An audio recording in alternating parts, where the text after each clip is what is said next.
Before I start, I have a very special privilege because I'm the last speaker.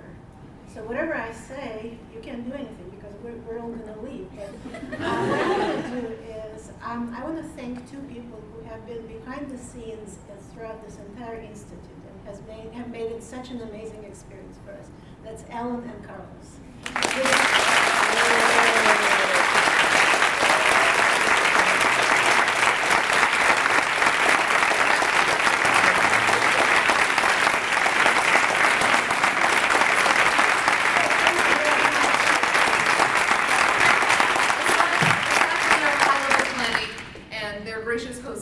They have also been gophers, chauffeurs, personal shoppers, IT support team, room schedulers, and everything else that anybody could possibly have done. So thank you guys very, very much.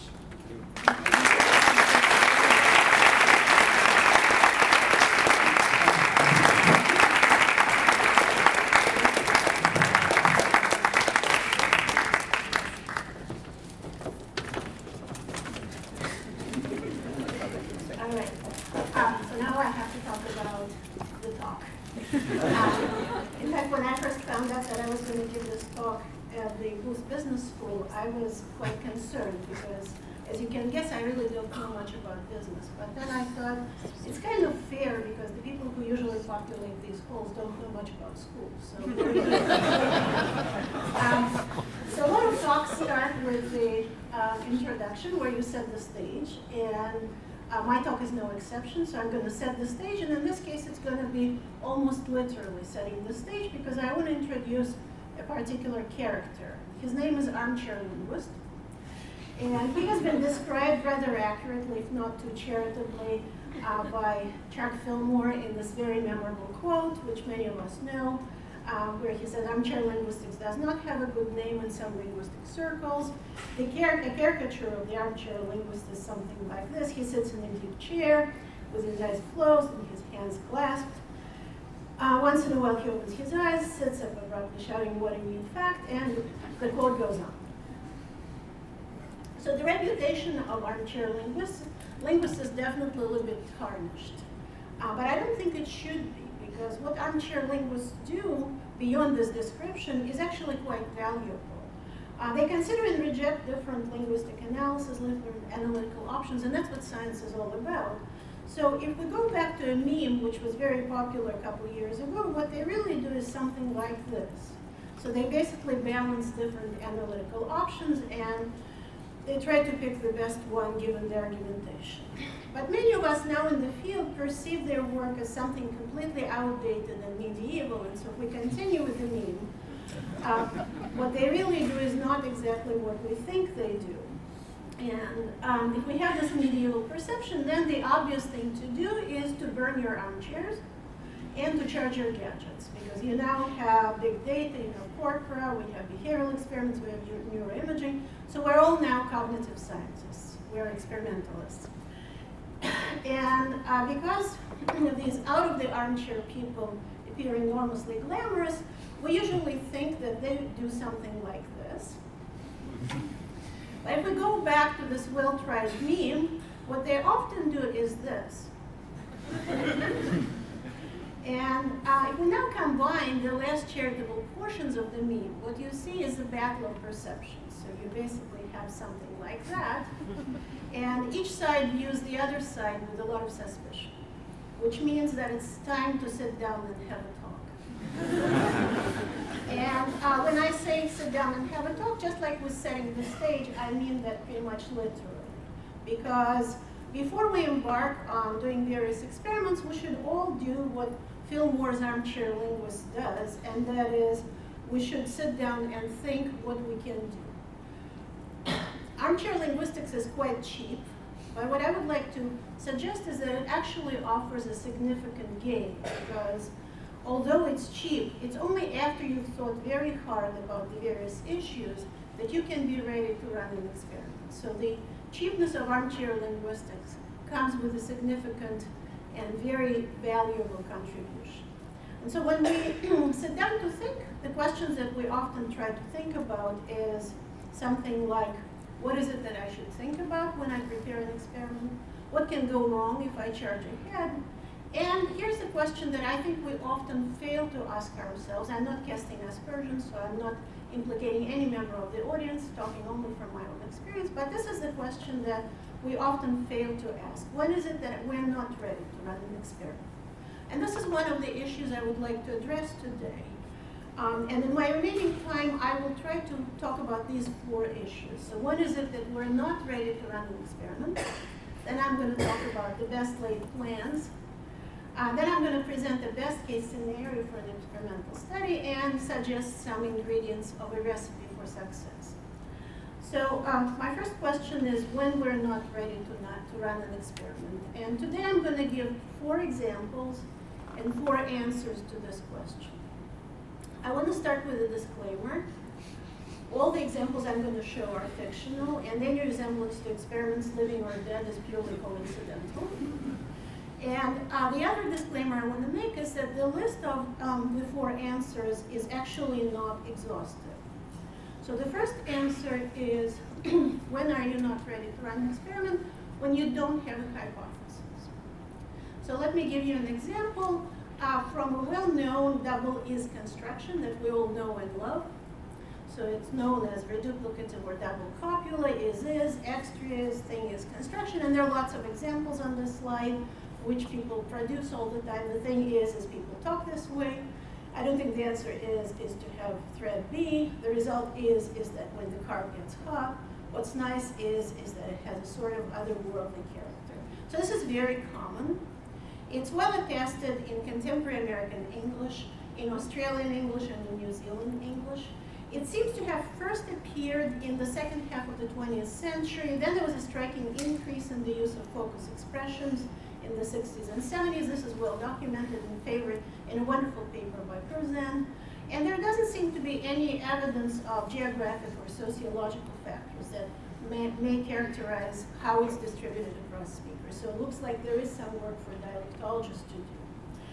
There have been quite a few analysis of this construction. The 2 main ones in syntax are the analysis which associates this construction with a pseudocleft. So the idea is that you start with something like what the problem is that you're always late, then you delete what, and you end up with a construction you want. And the second analysis goes back to Dwight Bollinger, and the idea there is that the second is the focus marker. And that has been recently revived in some work by Liz Kopok and her colleagues. So this is the set of 2 analyses. So if you look at this is construction, you say, well, nobody has studied experimentally, so I will. But before you do, the first question we want to answer is, what exactly is it that we want to find out? If we want to separate the 2 syntactic hypotheses, we need some kind of an experimental hypothesis about the environments in which the structure is or is not used. We also need a way to distinguish production and comprehension of thing is sentences. And so just looking at this is very interesting, but the bottom line is something is interesting, but that's not enough of a reason to study it experimentally unless you really know what you're doing. So that's my first example. My second example is what I'm going to call the Batman sentences. And the answer to the question I posed, when is it that you're not ready to run an experiment, is when you don't have a hypothesis that's informed by linguistic literature. So let's look at a very simple minimal pair. I told Batman a joke that he laughed at. I told Batman a joke that he was E.T. So we have 2 sentences with that clauses. They're shown here in brackets. And if you look at them just superficially, you may think, well, I have a minimal pair because I have 2 that clauses, but both involve co-indexation between Batman and he, but only sentence 1 has a filler-gap relationship. So presumably 1 should be more difficult than 2. So let's compare them experimentally. Again, nobody has done that. Let me do that. Well, before you think about this experiment, think that things are not that simple, because the difference between 1 and 2, as syntacticians know quite well, is not just in the number of dependencies. It's the difference between an adjunct and a complement. So I'm just showing this here with 2 subscripts. So I told Batman a joke that he laughed at, an adjunct clause. I told Batman a joke that he was E.T., a complement clause. And we can show their differences by using primary data quite extensively.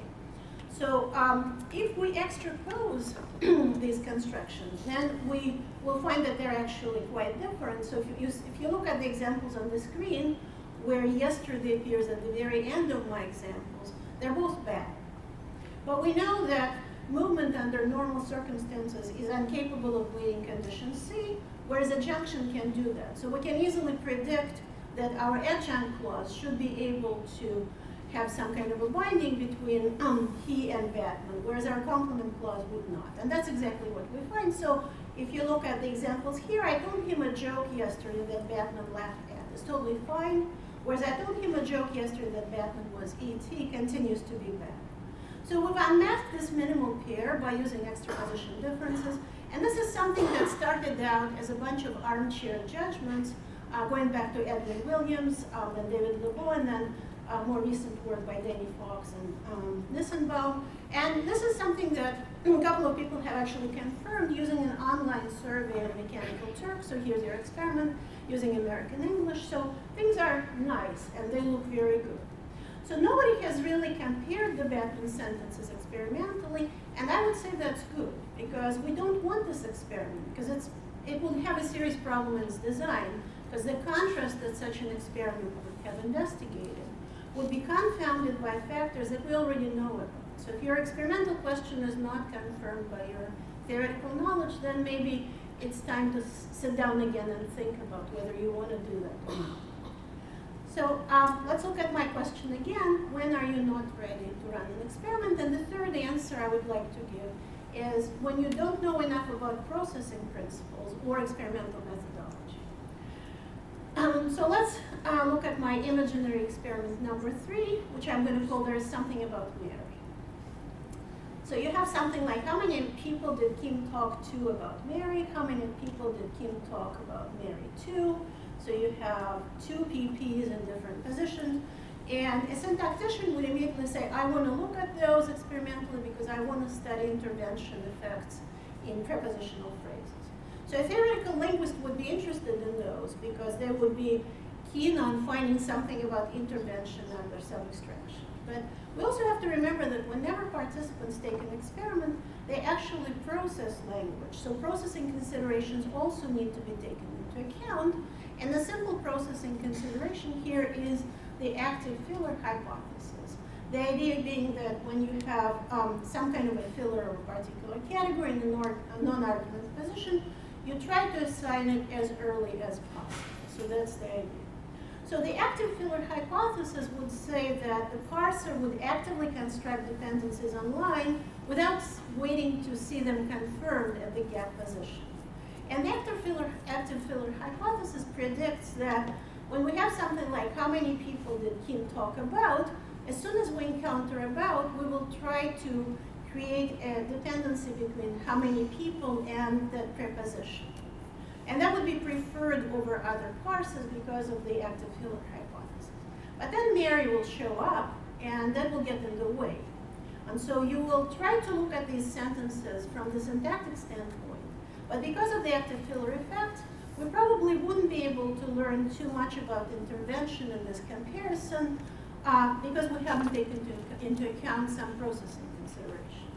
So again, nobody has looked at the Mary sentences experimentally. Let me do it, don't do it. Because you don't want to do it without understanding that it's not all about grammar.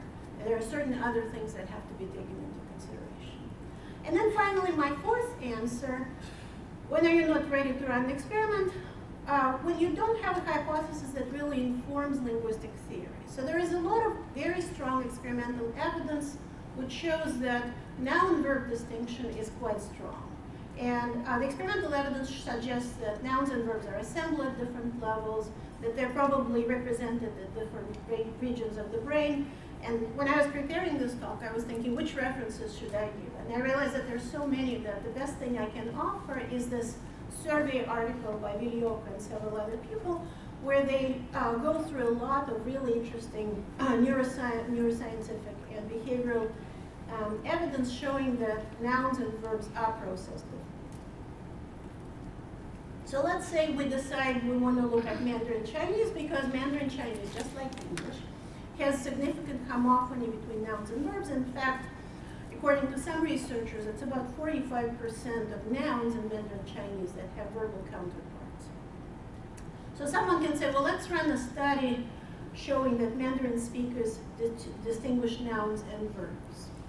And I would say, no, let's not do that, because that would already tell us something that we know. We know that nouns and verbs are different. We know that linguistically, and we know it behaviorally. So it wouldn't really add very much to what we already know. And if you're so worried about nouns and verbs as separate categories, it may be better to spend time on languages where the noun-verb distinction is actually in question. And these are polysynthetic languages and some other types which aspire to polysynthesis. So languages for which noun-verb distinction has been disputed include Salish, Northwest Caucasian, and Austronesian. And if you look at these languages, what you find is that there are a couple of recurrent generalizations. The first one is that things which are lexically nouns, which are born nouns, appear bare in argument positions, but things which are derived nouns can have to be overtly marked. So that seems to happen all the time across various polysynthetic languages. And the other generalization, which we see at least in a subset of these languages, is that only lexical nouns can combine with person, number, possessive prefixes. And I'm going to show you evidence from Circassion introducing the second fact. So only nouns can combine with person, number, possessive prefixes. So on the left, you see the word for cup, which is a borrowing from Russian, chashka. On the right, you see the nominalization, the broken one. Only the word for cup can be combined with first singular or any other possessive prefix. So you can say my cup, but you cannot say my broken one. So we have a very striking contrast. Something similar has been found in some Salish languages. And so the question is, what accounts for these generalizations? And that's an outstanding question. I hope that at the next institute there will be an answer, but for now I don't have one. And so I think that this is a time where we need to go back to that armchair, which hasn't been very popular lately, and consider different hypotheses that can explain what we see. So my kind of list of answers to the question, when you're not ready to run an experiment, includes cases when you don't have a hypothesis, when the hypothesis is not fully informed by linguistic literature, when the hypothesis is linguistically solid, but the experimental factors come into play, and when there is a hypothesis that doesn't really inform linguistic theory. And I put the dots here because I think there are many more situations where we need to think where we're not ready to run an experiment. So all in all, there are many cases when we're not ready to run an experiment, and the important thing is that if nobody has done something, that's not enough of a reason to do that. So if something looks interesting, that's again not enough of a reason to run an experiment. It's good to start with a question, with a hypothesis, potential implications, and minimal confounds. Even that doesn't always work. And that's where I'm going to talk about a little bit of my own experience, which I call even the best laid plans. And this is where we did something, we were all set to go, and then we got the experimental outcome, which we did not expect. So we essentially got a null result. So that's an illustration from my own experience that even the best laid plans go awry. So we know from a lot of literature that there is a strong preference for subject relatives over object relatives. So there are two famous sentences here about the poor senator and the poor reporter.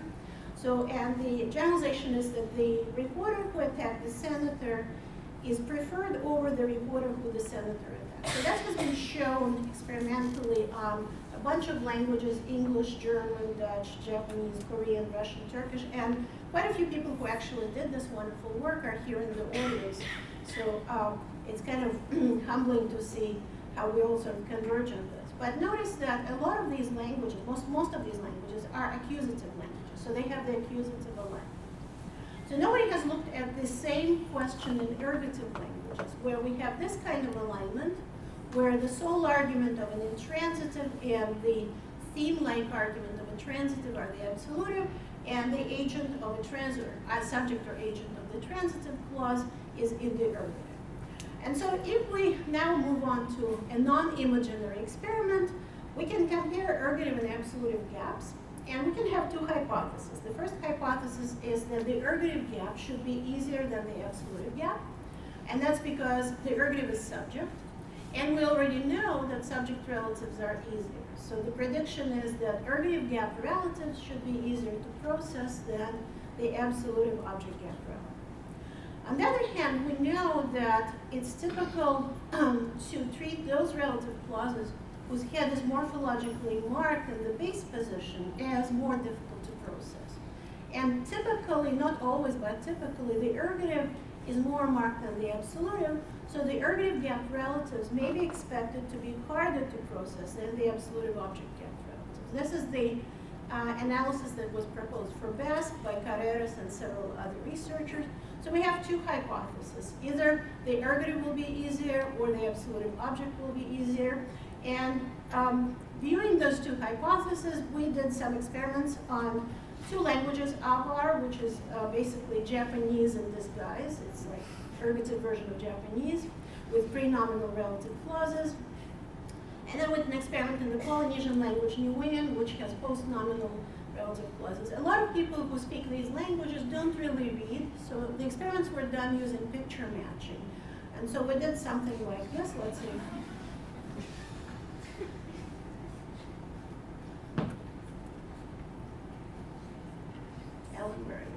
The dog that the cat is licking. Where is the dog that the cat is licking? Okay. Which one is the right animal? Okay. Looks like you're all good speakers of English. So this is the essence of the experiment, and in this non-imaginary experiment, we found that the ergative and absolutive gaps were exactly alike.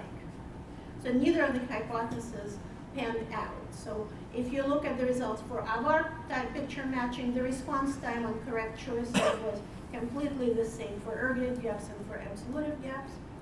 If you look at the Niuean picture matching results, again, response time on correct choices, again, not distinguishable, they're essentially the same. Same goes for accuracy. So basically, hypothesis A, the ergative should be easier than the absolutive, was not supported. Hypothesis B, absolutive should be easier than the ergative, wasn't supported either. So we have a null result. And when we got that null result, we all said, well, now we need to understand it, and we tried to make some sense of it. So the idea is that subject preference is somehow composed of case preference, where the independent case might be easier than the dependent case, and grammatical function preference, where the subject trumps the object. And so these two preferences work together. They work in sync in accusative languages, but they cancel each other out in ergative languages, where the absolutive is not the dependent case and the ergative is the subject. And because these two guys cancel each other out, the hypothesis didn't work out. So we did learn something post hoc, but notice that the initial hypothesis was not confirmed, and of course, as everyone who starts in an experiment, I was thinking, well, I've taken care of everything. I've controlled for the length of every word. I've normed with 36 Avar speakers, with 18 Niuean speakers, and look what I've done. So it's good to start with a question, with a hypothesis, with potential implications and minimal confounds, but even that doesn't always work, and if we're lucky, we'll learn something post hoc. So let's now think if we can have at least some happy story. So can we have a happy experimental story? And I would like to present one best case scenario, which doesn't mean that it's the only one. So I sort of started thinking about that, thinking about the question, what's worth trying? And as always, you go back to Karl Popper, who says, insofar as scientific statement speaks about reality, it must be falsifiable. And insofar as it's not falsifiable, it does not speak about reality. So I think the key words here are scientific, reality, and falsifiable. So we want a linguistically relevant distinction. It would be good to have a clear hypothesis and arguments that can falsify this hypothesis. And the reality, in my opinion, consists of good manipulation with no processing compound. So before I give you an example, one disclaimer, it's a personal preference. And I don't want to leave the audience with the idea that this is the only good experiment I've ever seen. I just wanted to pick one. I have about 15 minutes left, so I have to make my choices. So the one I want to present very briefly is the work by Toscano, Murray, Denhart, and Stephen Luck on continuous perception and graded categorization. So what they did, they looked at the linguistically relevant distinction between phonetic and phonological representations. And the central question they asked was whether or not perceptual encoding can capture acoustic detail in a one-to-one fashion, or if it's affected by phonological categories. And the implications of this study seem quite significant because they basically tell us whether phonetic representations matter only as input to phonological representations, or they may be accessed continually. So their first hypothesis is that perceptual information is only relevant as input to categorization. Once you form a category, then within category distinctions are overlooked. And the second hypothesis is that perceptual information is accessed all the time, even after categories have been established. And that means that within category distinctions are continuously tracked. So they used event-related potential methodology in which listeners categorize spoken words which vary along the continuous VOT in an auditory task. So the idea was distinguish beach and peach, or dart and tart. And they used two main measures. I'm going to try to talk about just very few of those. So they used the measure called N1, which happens about 75 to 125 milliseconds after the stimulus, and responds to a wide variety of stimulus types.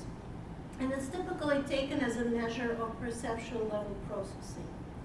So in particular, it encodes differences in acoustic information in a very broad sense. The second measure they looked at was the so-called P3 component, which reflects categorization in a very large number of domains, not only speech, but other domains as well, and phonological categorization is one of those. So we're going to look at N1 and P3, and essentially this is what they did. So they have something like target stimuli when beach is target, so you get quite a bit of VOT distribution, and these are target stimuli when dart is target. So in this figure, you see that a hypothetical participant will have a category boundary between 15 to 20 milliseconds VOT for beach, peach.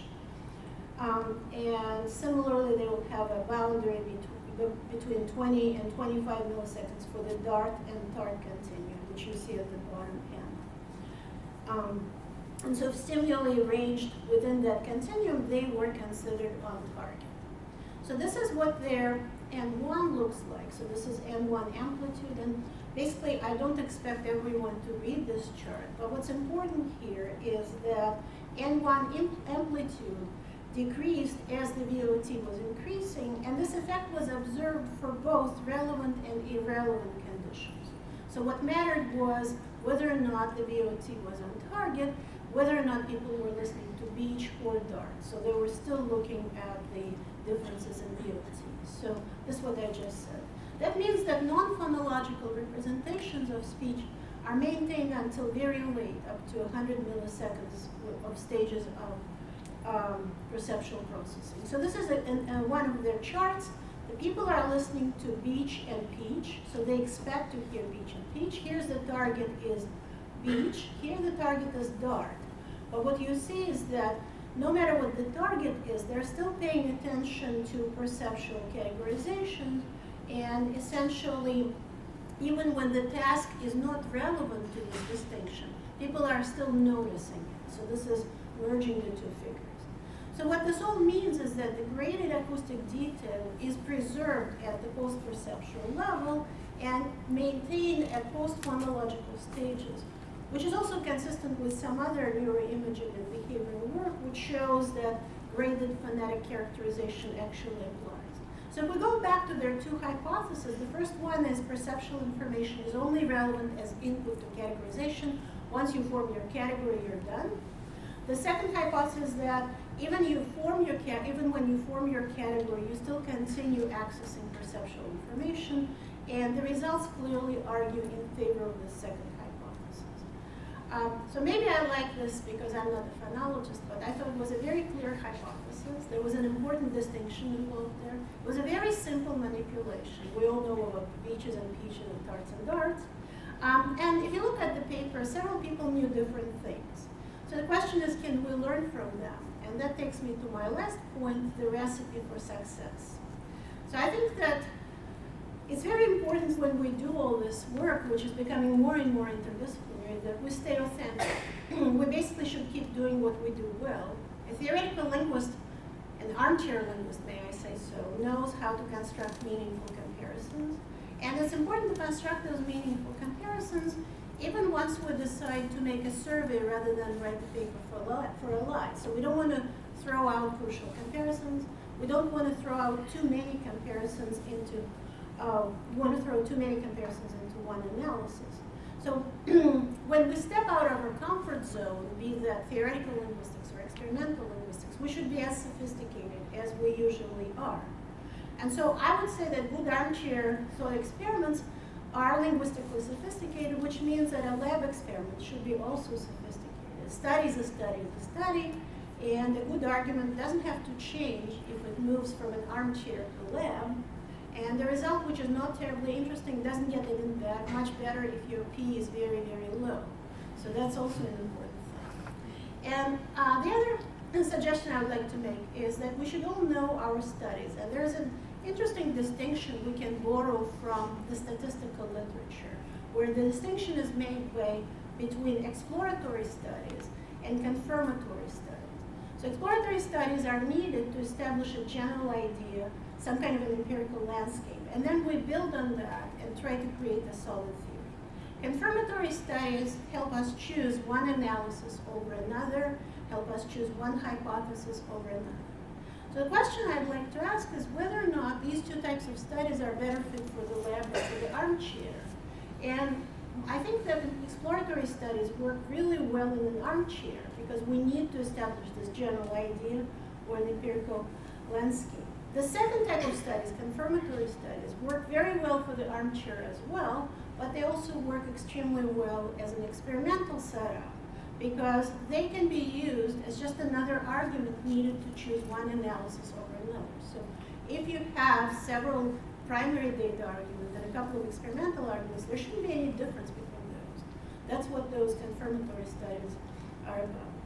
Another thing I learned as I was trying to go between the two sides of the track was that we shouldn't do it all alone. And here's my recipe for success. And as always on Epicurious, there is room for reviews and additions. So the ingredients usually include one theoretical linguist, one expert in your target language if you're targeting something unusual, one person who knows how to run experiments and do analysis, many subjects, and people who can run your experiments. And this essentially underlines the importance of teamwork and collaboration. Many smart people running your ideas by methods and questions. The preparation time is not about the running of the experiment. The preparation time goes into assembling those ingredients and many months of project discussions, warming, and pilots. And then the cook time, when you run your experiment, is actually the shortest time. But I think we often think that the cook time will be long, and we sort of ignore the preparation time. So the question is, okay, you're going to cook all that. Where do I get my ingredients? And the answer is rarely in a single place. So that's why we need teams. And of course, that calls for national and international collaboration. Those of us who are a little older learn a lot by being on the team on the dissertation committee, where, again, you've got one theoretical linguist, one experimental person, many other people. And one thing that I think is often ignored, and I would like to make a pitch for that, is some kind of a community outreach. We need to engage native speaker linguists in our work. And we've all started doing that, so there is a little bit of that already, and hopefully we can do more. So for example, there is wonderful native speaker linguist training in Mesoamerica by people like Judith Asen, Jessica Kuhn, or Pedro Mateo Pedro. There is a wonderful Jakarta research station where they look at the acquisition of Indonesian. Stavros Kopites in Germany has been doing native speaker linguist training in Georgia. Hopefully the list will grow longer, and if someone would be giving similar talks many years from now, it won't be just one slide, it will be more slides. Will it always work? No, but we are in the business school, but not in the penny stock market, where the return on investment is 100%, so we don't want to expect 100% return on investment, so we should try. So if we want to do meaningful experiments, it's important to know your own strengths, to be able to tell a good argument from a weak one, and a good experiment from an uninteresting one. It's important to know the scholarship, which of course is something we teach our students when we teach theoretical courses, but the same applies to experimental work. And it's important to know your study. If you go back to the 4 examples of thought experiments that I gave in the beginning, you want to ask what it is that you want to explore and what you want to confirm. And it's very important to embrace the diversity of perspectives and skills. So I want to bring it back to the idea that it's not a competition, because everyone is an armchair linguist. So we all try to balance different ideas, different analysis, different options. So we all need to sit down and think. Thank you.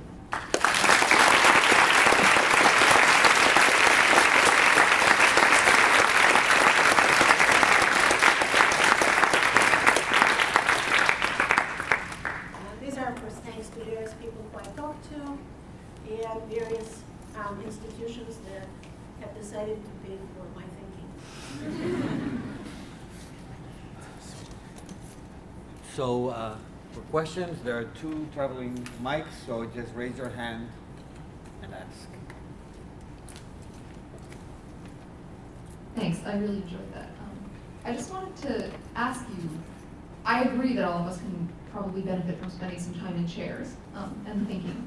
But it seems like one of the things that seems to be a point of conflict between the community of armchair linguists versus community of experimentalists is less about what you do in your chair and more about what you consider the standard of evidence to be. So do you feel like that's something that also needs to be addressed? Oh, absolutely. That's a very good point. And the standard of evidence actually could benefit from what experimental people have been doing, because theoretical linguists are used to thinking about their own thought, like I have this contrast, I'm happy.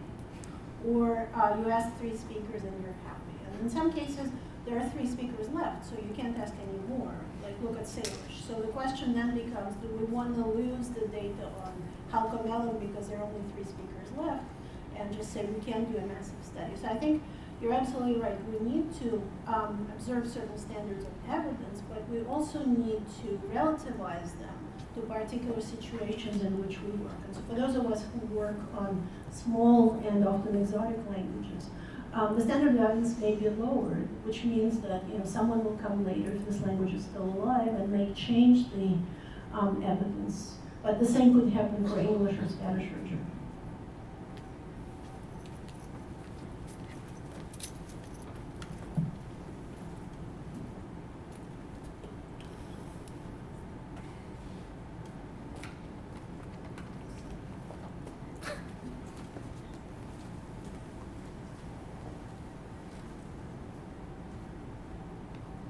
So I guess I'm wondering to what extent some of these experiments that I think you were sort of describing as confirmatory really are confirmatory rather than exploratory. Mm-hmm. So one type of experiment you could imagine running is one where you have a very strong theory and you make a very concrete prediction. You say, I'm going to run the experiment, that prediction's going to come out, and if it doesn't, something's gone very wrong. Mm-hmm. I need to revise my theory significantly.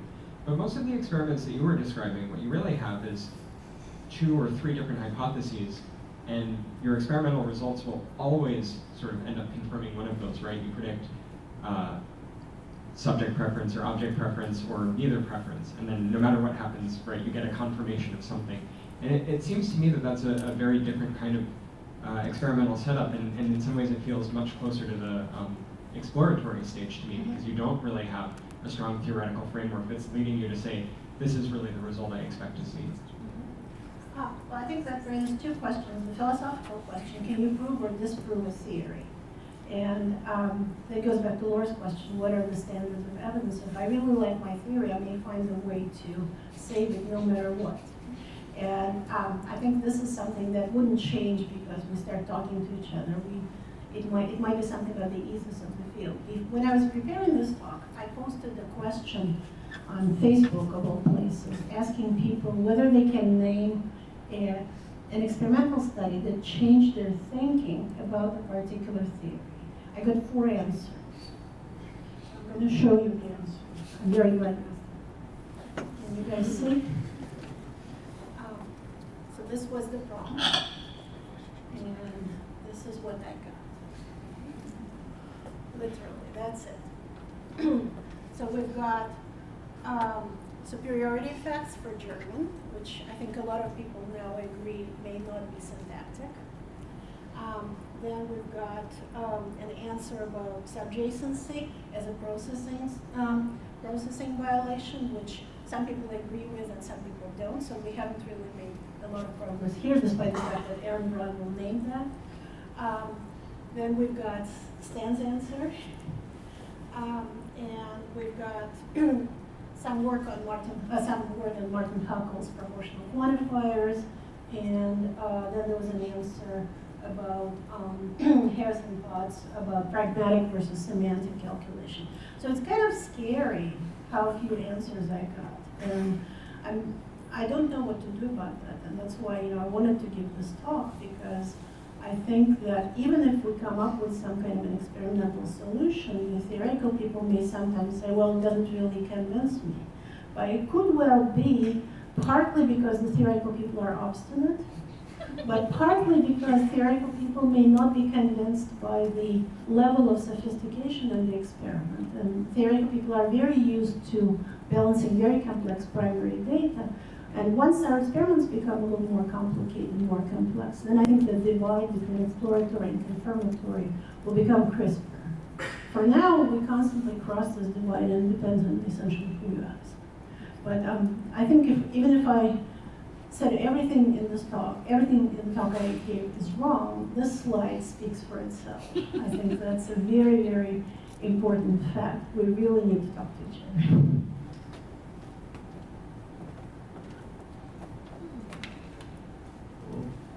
Hey, I'm sorry, you're going to have to go back a bunch of slides, but one of the examples, you said was poor syntax. Batman and a joke about him. I thought was okay, I wanted you to explain it. And sorry, I don't know which one specifically, it was way far back.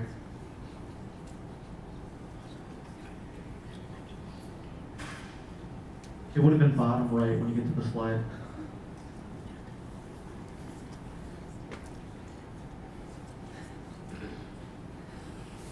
Sorry again. That's what we need.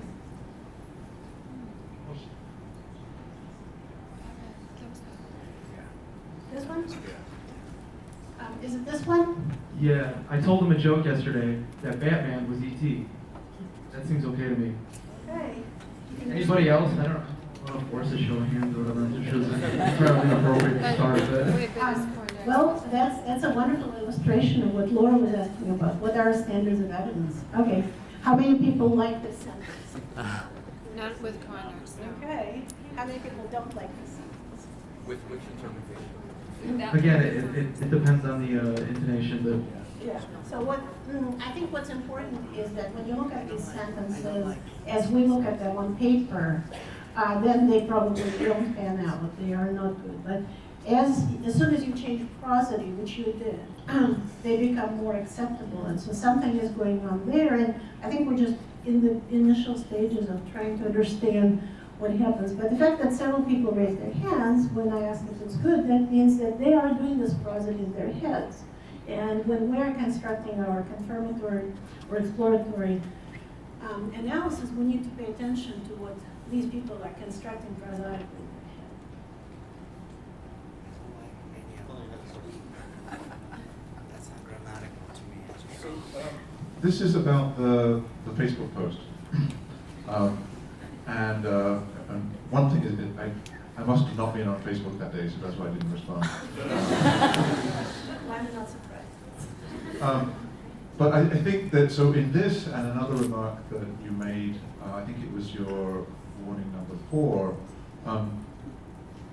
something that troubles me a little bit about that is the assumption that there's a pre-given set of questions that you're trying to address. Okay, so I think your warning number 4 was something like, well, don't bother unless it's going to bear on some question in linguistic theory. And there's something like that that you were looking for here. And there's a presumption behind that is there's a pre-given set of questions, which is the kinds of questions that have been addressed collectively by armchair linguistics. And if you're not answering those questions, then it's not worth proceeding. And that was the standard that I think people were assuming in this question. Now, there are some things you can be doing which are going to address the kinds of questions that people were already asking. There are many other things you can be doing that would be addressing questions which have all kinds of interest for linguistically, which people weren't asking. And so you can do all kinds of things that will bear on that. So I think the notion that we have a pre-given set of questions is something that should be handled with some care, or that the experiments are valuable to linguistics only if they contribute to that. No, but what I want to say is that experiments are valuable to linguistics if they can allow us to separate certain explanations. But I also I remember the slide where I talked about exploratory and confirmatory ideas, and I said that exploratory and confirmatory research is equally good for armchairs.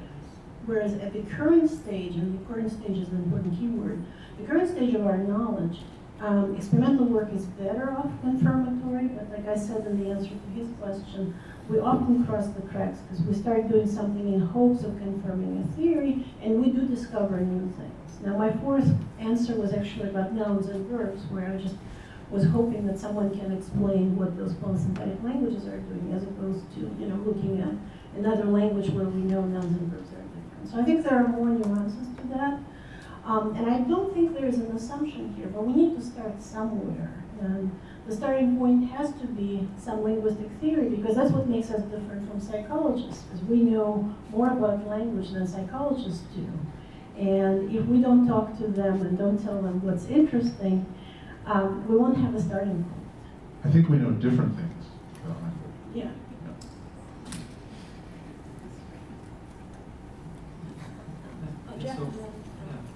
I wanted to ask about the experiment with the null result, character design experiment with the null result of the predictive. So it seems to me that, I was surprised that you had the post hoc analysis where you're saying, well, we can still learn something about the theories or whatever, given that result. It seems to me that when you have a result like that, it could just simply mean that the experiment, I think in terms of a probe, just isn't sensitive enough to reveal a distinction that may actually be there. And so I wanted just to see what you had to say about that. Yeah, well, this was essentially putting the best face on the failed result. So I could have just said that this is a null result, we didn't confirm what we did. And we now have a hypothetical explanation. I don't want to say that the post hoc analysis is correct. I'm just saying that this might be the next step in trying to figure out if indeed these two pressures cancel each other And out. of course, so it's also, of course, the case that there could be some other kind of experimental design that could reveal a difference. Oh yeah, absolutely, yeah. And that brings us to this other issue, which is what to do with languages for which we don't have comfortable testing settings.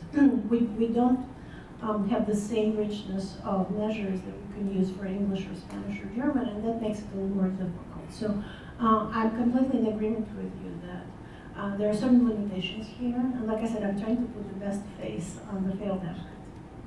Ellen, I think? Yeah, so I was curious about your comment about native speaker linguists engaging those. And I wonder, I agree, I think, with the philosophical stand. I think in practice, the list is actually a lot longer than what you have, because there are plenty of Russian speakers, Chinese speakers. There are actually linguists doing experiments as well. And so I think you are emphasizing on perhaps the languages that have fewer native speaker linguists, but there are actually tons of work done by native speaker linguists experimentally. Yeah, So. I was primarily, that's a very good clarification. I was primarily thinking about smaller languages for which we have very little data, both on the theoretical and experimental side. And the only way we're going to make progress on those is by engaging people who are already there and who speak those languages. And the way to do that is to train them and to make them more into linguists. And I think that's where linguistics may become more global.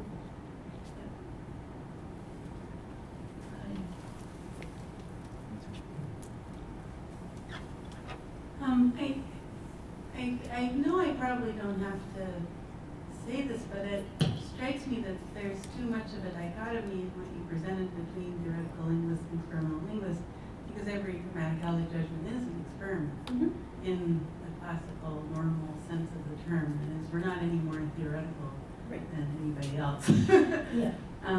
Just an experiment with maybe a huge effect size or one in replicate easily or something like that. So so let's say we have a grammaticality judgment effect that we know is there. Mhm. There's still things we can learn by taking it to a bigger population Oh, yeah. about how it occurs or where it comes from or something like that. Right? So I just wondered if you would care to comment on that aspect of Yeah, I think dichotomy you said. that experimental linguistics essentially starts as grammaticality judgments, and then we go back to the question Laura asked: what are our standards? Do we ask ourselves or do we ask more people? And certainly grammaticality judgments are a mini experiment. And then we have to take it further. Once we uncovered more questions, that goes back to Colin's point, we may ask further questions. So I think it just never stops.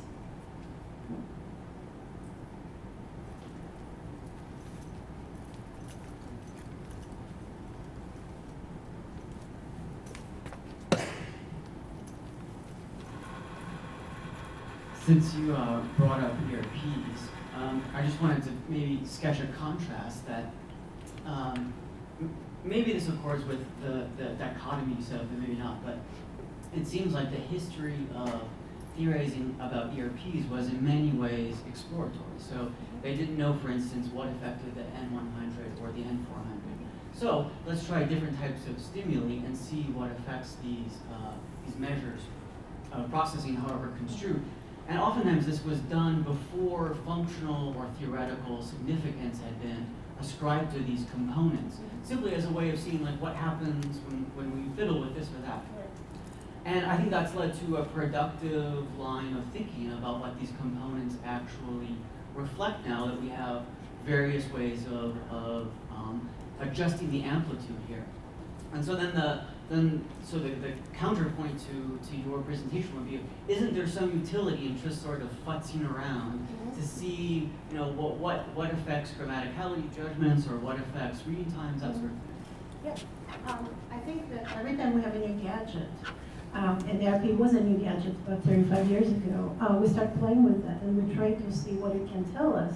And I think that's very important. So I'm not denying the importance of exploratory study, but let's say if you have to make a very limited choice, then I think that using experimental methodology for confirmatory studies will be more beneficial, probably the first step you want to do. But if tomorrow people come up with another brain scanning study, I'll be the first person to try it. I think there is some kind of inherent attraction in using new tools and new toys, and we all have that. You want the latest iPhone, you want the latest brain imaging. So that's what that's it.